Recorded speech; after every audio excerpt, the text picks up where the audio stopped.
রাসূলুল্লাহ সাল্লাল্লাহু আলাইহি সাল্লামের শানে দরুদ পড়ছি, সকলে বলছি সাল্লাল্লাহু আলাইহি সাল্লাম।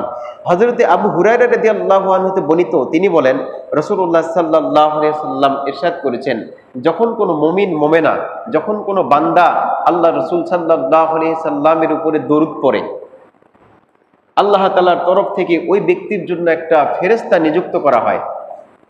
ওই ব্যক্তির জন্য একটা ফেরেশতা নিযুক্ত করা হয়।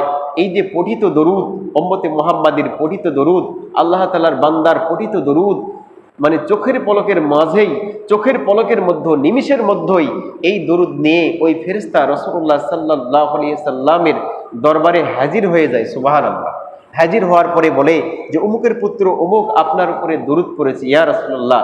তখন আল্লাহ রাসূল সাল্লাল্লাহু আলাইহি সাল্লাম মৃদু হাসেন এবং খুশি হয়ে তিনি বললেন যে আবলিগহু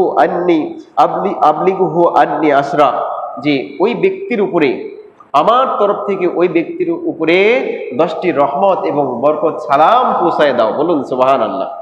এই যে ফেরেশতা, আমরা দরুদ পড়লাম, দরুদ পড়লে একজন ফেরেশতা আল্লাহ তাআলা নিয়োগ দেন। এই ফেরেশতা রাসূলুল্লাহ সাল্লাল্লাহু আলাইহি সাল্লামের কাছে এই দরুদ নিয়ে যায়।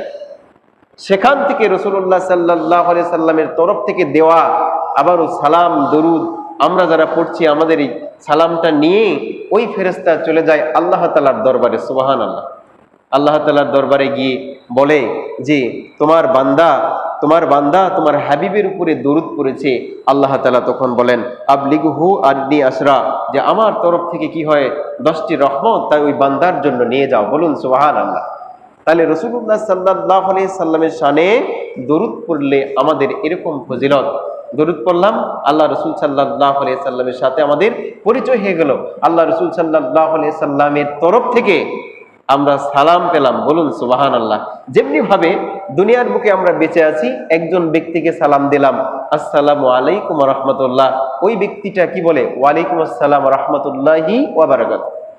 আল্লাহ রাসূল সাল্লাল্লাহু আলাইহি সাল্লামের উপর আমরা দরুদ পড়লাম, আল্লাহ রাসূল সাল্লাল্লাহু আলাইহি সাল্লাম আমাদের জন্য কি রহমত প্রেরণ করলো। সুবহানাল্লাহ। যেই রহমত আমরা যদি প্রাপ্ত হই, যে রহমতের যদি আমরা কি করি প্রাপ্ত হই, তাহলে দুনিয়া এবং আখিরাতে আমাদের জন্য আর কোনো সমস্যার স্টেজগুলো থাকবে না, সমস্যার কোনো লেভেল থাকবে না, কোনো সমস্যাই থাকবে না। আল্লাহ তাআলার রাসূল সাল্লাল্লাহু আলাইহি সাল্লামের শানে বেশি থেকে বেশি দরুদ পাঠ করার জন্য আমরা নিজেকে প্রস্তুত করতে হবে। সকলে বলছি সাল্লাল্লাহু আলাইহি সাল্লাম।